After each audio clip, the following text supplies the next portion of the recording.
بسم اللہ الرحمن الرحیم۔ السلام علیکم، روشنی لائٹ چینل میں خوش آمدید۔ ناظرین اکرام، کرولش عثمان کی قسط نمبر 42 میں عثمان غازی کو دکھایا گیا تھا کہ وہ ایک نیا پرچم ڈیزائن کر رہے تھے جو کہ ان کے مطابق ان کی ریاست کا نیا پرچم ہوگا۔ ہم سب جانتے ہیں کہ جھنڈا یا پرچم صرف ایک گز کے ایک کپڑے کے ٹکڑے اور چند فٹ کے بانس کو نہیں کہتے، بلکہ پرچم کسی بھی ملک و ملت کی شناخت ہوتا ہے، اس کے شرف اور اس کے وقار کی علامت ہوتا ہے۔ مگر یہاں یہ سوال پیدا ہوتا ہے کہ جب کائی قبیلے کا اپنا پرچم موجود ہے اور عثمان غازی کا تعلق کائی قبیلے سے ہے، تو وہ کائی قبیلے کے پرچم کو اپنے ریاست کی علامت کیوں نہیں بناتے؟ تو یہاں میں نے ضروری سمجھا کہ میں آپ لوگوں کے ساتھ وہ تاریخ شیئر کروں جو سلطنت عثمانیہ کے اس ابتدائی پرچم کے بارے میں ہے، کہ اس پرچم پر جو یہ علامت بنائی گئی ہے یہ کس چیز کو ظاہر کرتی ہے، اور یہ پرچم کب تک سلطنت عثمانیہ کا قومی پرچم رہا۔ لیکن اس سے پہلے ضروری ہے کہ میں آپ لوگوں کے ساتھ کائی قبیلے کے پرچم کے بارے میں اہم معلومات شیئر کروں، تاکہ آپ لوگ سمجھ سکیں کہ کائی قبیلے کے پرچم اور سلطنت عثمانیہ کے پرچم میں کیا فرق ہے۔ ناظرین اکرام، کائی قبیلے کا پرچم نیلے رنگ کا ہے، اور اس پرچم کا نیلا رنگ گوک ترک سلطنت کی علامت ہے۔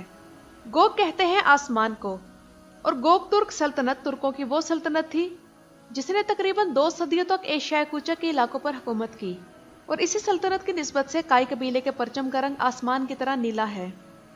اور کائی قبیلے کے جھنڈے پر بنی علامت یعنی کائی قبیلے کا نشان، اس کی بھی ایک خاص اہمیت ہے۔ کائی قبیلہ اوز ترکوں کا ایک قبیلہ ہے جو کہ اوز ترکوں کی بزرگ شاخ سے تعلق رکھتا ہے۔ 11ویں صدی میں محمود الکاشغری نے کائی کا حوالہ ذکر کیا ہے۔ کائی کا مطلب ہے وہ جو باہمی رشتوں کی وجہ سے مضبوط اور طاقتور ہو۔ خیوا کی ریاست کے خان اور مورخ عبدالغازی بہادر اپنی تاریخ کی کتاب شجرہ تراکم میں لکھتے ہیں کہ کائی اوز ترکوں کے 24 قبیلوں میں سے ایک ہے، اور عبدالغازی بہادر کے مطابق کائی کا مطلب ہے طاقتور۔ قرون وسطیٰ میں کائی قبیلہ ان علاقوں کی طرف ہجرت کر گیا تھا جسے آج یوکرائن کہا جاتا ہے۔ مشہور سوویت اور روسی ماہر لسانیات اور ترکولوجسٹ یعنی ترکوں کی تاریخ کے ماہر A.V. سپرنسکایا کے مطابق یوکرائن کے دارالحکومت کیا شہر کا نام ترکوں کے کائی قبیلے سے ہی نکلا ہے۔ کائی قبیلے کے جھنڈے پر بنا نشان اصل میں قدیم دور میں ڈولو قبیلے کا نشان ہوا کرتا تھا، اور ڈولو قبیلہ بلغاریہ کا ایک حکمران قبیلہ تھا۔ منگولیا یا سائبیریا سے آنے والے یہ لوگ پہلے پہل بلغاریہ میں آباد ہوئے، اور کائی قبیلے کے جھنڈے کا یہ نشان زندگی کے درخت کی علامت ہے، اور یہ نشان روسی فیڈریشن کے ایک ملک چواشیا کے جھنڈے پر بنے درخت سے ملتا ہے۔ اور یہ بات میں واضح کر دوں کہ چواش اور بلغاری دونوں ترک نسل سے ہیں، مگر عثمان غازی نے 1299 میں کائی قبیلے کے جھنڈے سے ہٹ کر اپنا ایک الگ جھنڈا تیار کیا، اور یہ پرچم 1453 تک عثمانیوں کے ہاں چلتا رہا۔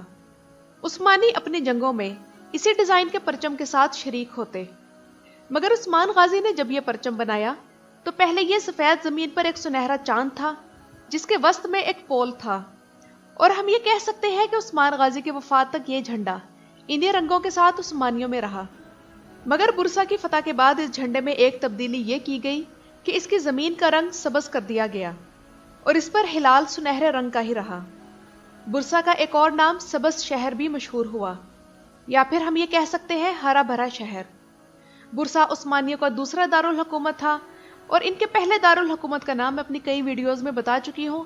آپ لوگ مجھے کمنٹ سیکشن میں کمنٹ کر کے جواب دیں، دیکھتے ہیں کس کا جواب درست نکلتا ہے۔ بہرحال اس کے بعد جب قسطنطنیہ فتح ہوا تب سلطان فاتح کے دور میں عثمانی جھنڈے کا ڈیزائن پھر تبدیل کیا گیا۔ اس کی زمین کا رنگ سرخ کیا گیا، اور اس پر بنائے گئے ہلال کی شکل بھی تبدیل کی گئی۔ کچھ محققین کا اس جھنڈے کے بارے میں یہ کہنا ہے کہ چونکہ عثمانیوں کے بازنطینیوں سے قریبی تعلقات تھے تو عثمان غازی نے ہلال کا یہ نشان بازنطینی جھنڈے سے لیا ہے، اور بازنطینیوں کے کائی قبیلے سے اسی تعلق کی بنیاد پر سلطان محمد فاتح نے قسطنطنیہ کا جائز وارث ہونے کا دعویٰ کیا تھا، اور انہوں نے بازنطینی پرچم سے ہی متاثر ہو کر اپنے جھنڈے کا رنگ سرخ کیا۔ بہرحال یہ ایک الگ بحث اور تاریخ ہے جس پر پھر کبھی بات ہوگی، مگر یہ کہنا چاہوں گی کہ ہلال اور ستارہ اوز ترکوں کے ہاں گوک ترک سلطنت کے دور سے ہی چلا آ رہا تھا، اور اس ہلال کو قدیم دور میں ٹینگری ہلال کہا جاتا تھا، اور آج بھی ٹینگریزم کی علامت کے طور پر یہ ہلال یاکوتیا کے ریوائول گروپس کے ہاں استعمال کیا جاتا ہے۔ یاکوتیا ایک فیڈرل رشین ریپبلک ہے۔